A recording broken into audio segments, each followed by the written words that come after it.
সাতকানিয়া ও বাঁশখালীর কয়েকটি ইউনিয়ন এখনও তলিয়ে আছে পানিতে। সাতকানিয়ার আরও খবর জানাতে এই মুহূর্তে সেখানে আছেন সহকর্মী ফাইসাল করিম।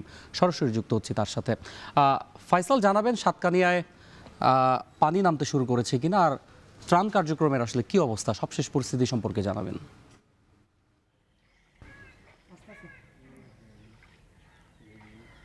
অন্যয় বৃষ্টি থেমে গেছে, কিন্তু এই সাতকানিয়া বাঁশখালী উপজেলার যে নিচু অঞ্চল আছে সেসব এলাকার মানুষের দুর্ভোগ কিন্তু থামেনি। আমরা দেখছি গত 4 দিন ধরে সাতকানিয়ার অনেক এলাকা, ইউনিয়ন, পৌরসভা পানির নিচে তলিয়ে আছে।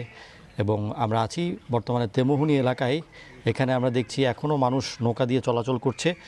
হাঁটু থেকে কোমর পানি এবং অনেক জায়গায় বুক সমান পানিতে আমরা দেখছি যে তাদের চলাচল করতে হচ্ছে। দেখতেই পাচ্ছেন যে আসলে এখানে যারা বাসিন্দা আছেন তাদেরকে এভাবেই চলাচল করতে হচ্ছে গত 4 দিন ধরে। খাওয়ার পানি থেকে শুরু করে একেবারে শৌচকার্য সব কিছুতেই তাদের জীবন থমকে গেছে, যেন একটা অন্য জনপদ, পৃথিবী থেকে বিচ্ছিন্ন একটা জনপদ। এখানে যারা আছেন তারা অভিযোগ করছেন যে আসলে বন্যার সময়, অর্থাৎ বছরের এই সময়টাতে যখন বন্যা হয়, বন্যায় যখন এই এলাকা ডুবে যায়, তখন কিন্তু সরকারি বেসরকারি সংস্থা থেকে শুরু করে রাজনৈতিক বিভিন্ন দল, নেতারা এখানে এসে নানা তোড়জোড় চালান, নানা ধরনের কর্মকাণ্ড করেন, প্রতিশ্রুতি দেন, কিন্তু বছরের বাকি সময়টা এই অঞ্চল আসলে অবহেলিত থাকে। এখানে প্রশাসনের নীরবতা থাকে। যখন পাহাড় কাটা হয়, বনাঞ্চল ধ্বংস করা হয়, জলাশয় ভরাট করা হয়, ইটভাটা গড়ে তোলা হয়, তখন কিন্তু এক ধরনের নীরবতা থাকে। প্রশাসন তখন এখানে সরব থাকে না, এমনটি অভিযোগ করছেন। এবং এই এলাকাকে ঘিরে যে ধরনের উন্নয়ন হওয়া দরকার ছিল, বন্যাকে মাথায় রেখে যে ধরনের টেকসই পরিকল্পনা বা উন্নয়ন প্রকল্প নেওয়া দরকার ছিল, তার কিছুই হয়নি, এমনটি অভিযোগ করছেন এলাকাবাসী।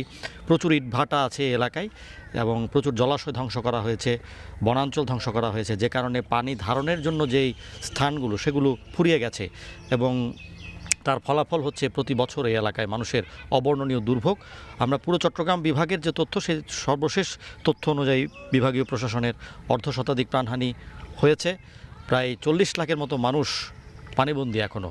408টি ইউনিয়ন এবং পৌরসভার মানুষ এখনও পানিবন্দী বলা হচ্ছে। গতকাল রাতে বৃষ্টি হয়েছে, যেসব এলাকায় পানি কমতে শুরু করেছিল সেখানেও আবার মানুষ পানিবন্দী হয়েছে। তবে কিছু কিছু এলাকায় পানি নামতে শুরু করেছে, সেখানে ক্ষতচিহ্ন স্পষ্ট হওয়া শুরু করেছে, ভেসে উঠছে বাড়িঘরের ক্ষতচিহ্ন, রাস্তাঘাটের যে অবর্ণনীয় চিত্র।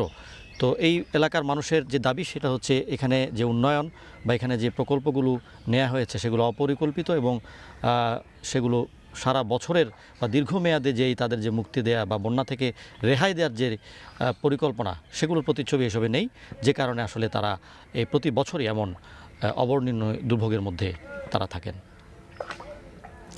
চট্টগ্রামের সাতকানিয়ায় বন্যা পরিস্থিতির খবর জানাচ্ছিলেন সহকর্মী ফাইসাল করিম।